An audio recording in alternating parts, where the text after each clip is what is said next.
Hey y'all, this is Andrew at Plainview Farm, and today I'm going to do, I guess, the second part of something to the Farmall M that I've needed to do for a while. The first part was to actually rebuild the carburetor. I don't know if you've seen other videos about this tractor or not. If you've not, please do take a moment to check those out after you watch this one, of course. But in those videos I mentioned that the Farmall M has needed some carburetor work since I bought it, which was about 7 months or so ago, I think. Man, time really gets away from you. Anyway, whenever I was stuck in the house over the weekend sick, I did take a little bit of time whenever I felt like doing something to actually put a new kit in the carburetor. I ordered one online not that long ago, and you can find all kinds of carburetor kits. You can find that stuff online in several different places. I'm not sponsored by them or anything like that. You know, it's not an endorsement, but I ordered one from Steiner, and I put the premium kit in mine because mine, well, that's frankly what it needed. Now, I didn't make an in-depth video of rebuilding the carburetor for this tractor because there are plenty of good videos that have really solid content, really solid information on how to properly rebuild a carburetor for one of these tractors. And honestly, it's not all that complicated. I'm not much of a mechanic myself. I usually refer to myself as more of a parts changer, but you don't need a great deal of mechanical knowledge to rebuild a carburetor for one of these tractors. It's a great project for somebody who's just starting to do this kind of work and trying to get their feet wet, or I guess maybe their fingers dirty. So what we're going to do in this video is we're going to put the carburetor on the tractor. I also bought a new fuel line for it and cleaned up the sediment bowl, and I've done a few things with the sediment bowl as well to try to make sure that we're getting good clean fuel into the carburetor. Then once we get the fuel system all back together, we're also going to put on some new plugs and plug wires, and hopefully the tractor will run like it's supposed to. So I'm going to start with the sediment bowl. The sediment bowl on this tractor is actually a small sediment bowl. And that is because, I don't know if you can see it from over there where the camera is, but there's a large hydraulic oil reservoir right here. And so a previous owner put this on and put a smaller bowl on there. It would probably do better if I had the proper sediment bowl, but this is what I've got, and I really didn't want to rush out and buy a new one. So we're going to use what we've got. If it ends up being a problem, you know, we can always change it later. I already had some gasket material laying around, so I made a new gasket that goes in right here, which the bowl seals to. So we can get that all put back together.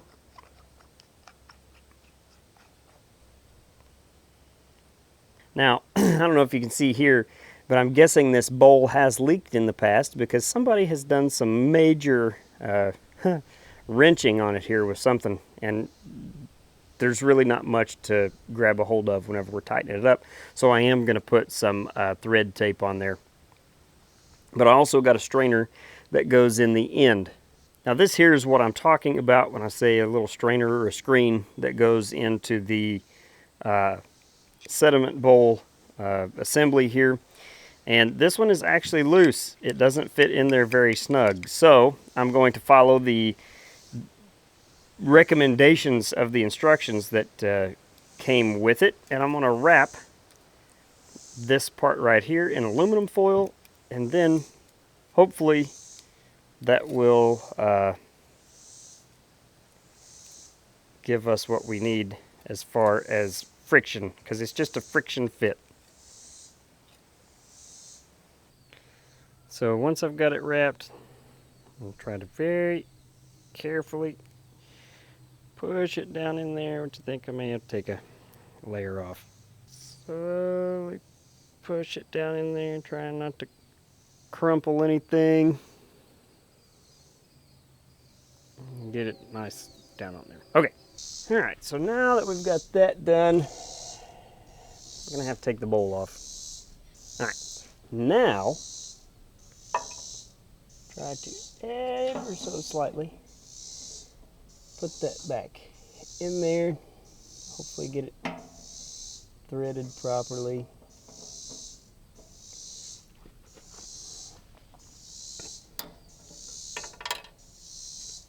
And I did rinse the tank out, in case you were wondering.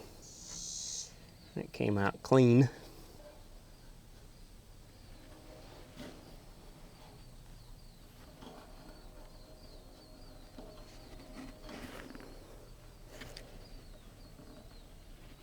Now I'm not going to wrench down on that because this system is not under pressure. It is a gravity system. So it needs to be just basically tight enough. And I put some tape on the threads, and I guess if it leaks, I can, you know, white knuckle it then. But right now I'm not ready to do that. So now I need to get the bowl put back in there.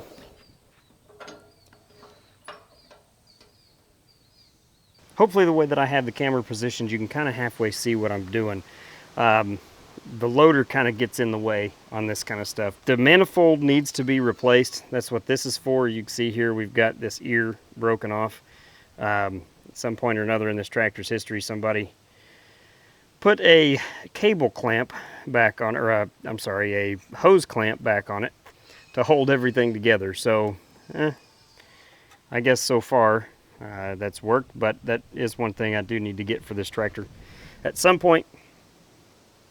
But as for right now, we're just gonna use it the way it is.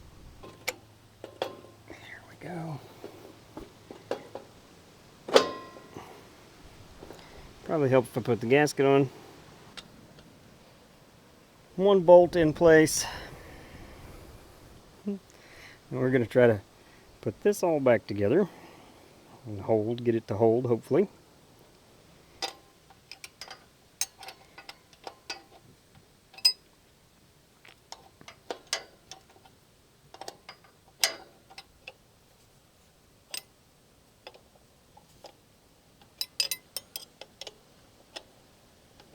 And in case you were wondering, no, I did not paint carburetor. Thought about it, but I didn't do it. I guess I could paint it once I get it all installed and tuned up. Get everything set the way I want it. Alright, got my hose clamp tight. It's a very important part of this job. Always got to be sure that the hose clamp is tight on the manifold when you're installing a carburetor.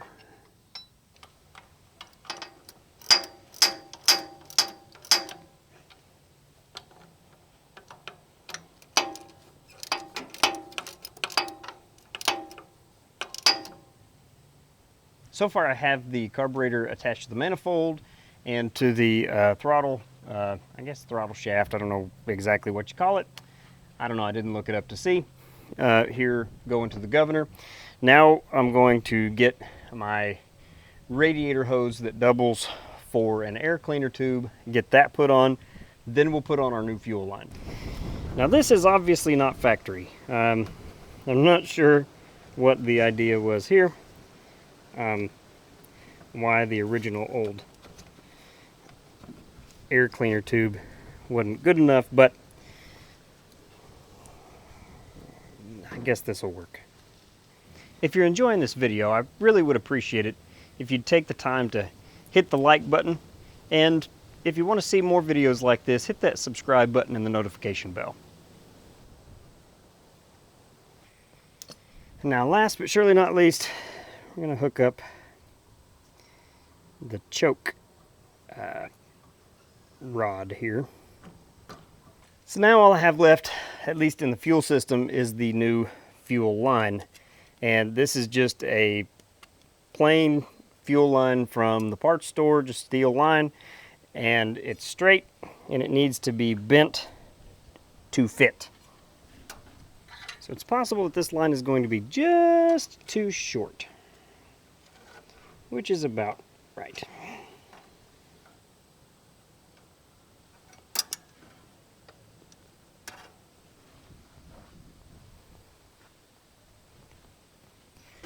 So the fuel line is about that much short. That's frustrating. Not sure what I was thinking. Apparently I wasn't. But I've got a remedy for it. And that remedy is this. I'm going to put our little tubing cutter right here.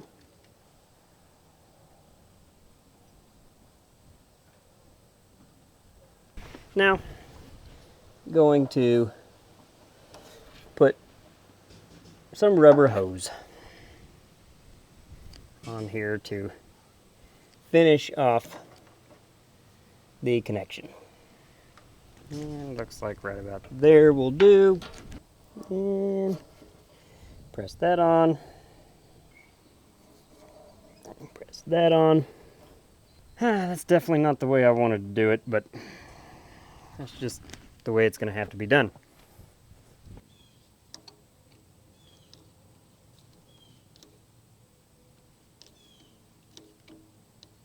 Alright, so I got the carburetor back together and take off the muffler and our little air cleaner cap.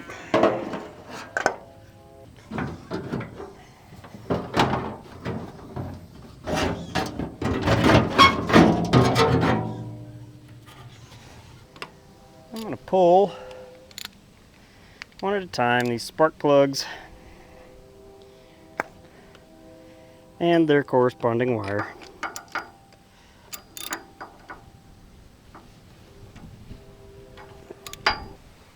And replace them with a new one. And a new wire.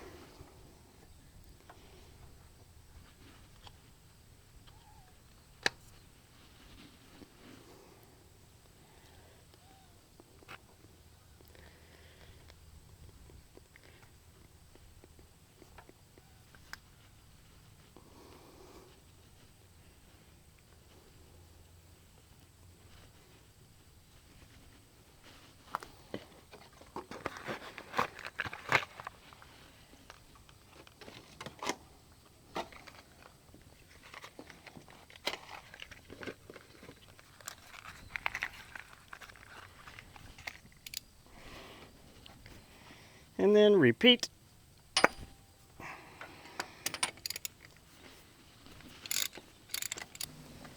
Three more times. And of course the new coil wire. Hopefully it's long enough.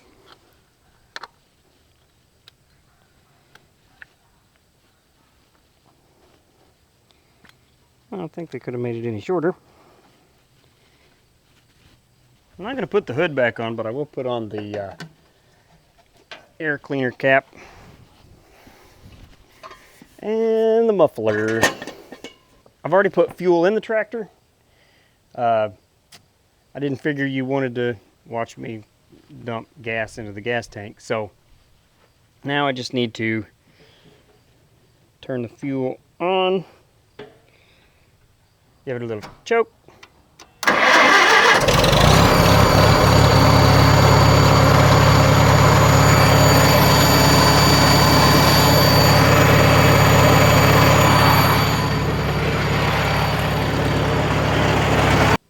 So I actually found a nut that fits better, that's actually smaller. Instead of a 5/8 nut, it is a 9/16 as far as the wrench size goes, but it's the same thread size, obviously.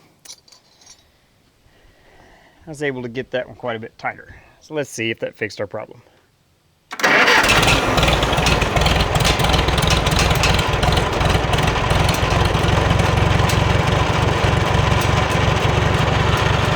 Yes, it did. I think I'll run it up and down the driveway a couple times. See how it runs.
I think the old tractor's running pretty good. It's possible that the governor may need to be rebuilt, but it's not bad enough that it really concerns me, at least not right now anyway. As I always do, I'm going to shut it off by turning off the gas and letting it use up what's left between the bowl and in the carburetor. Let's speed this process up.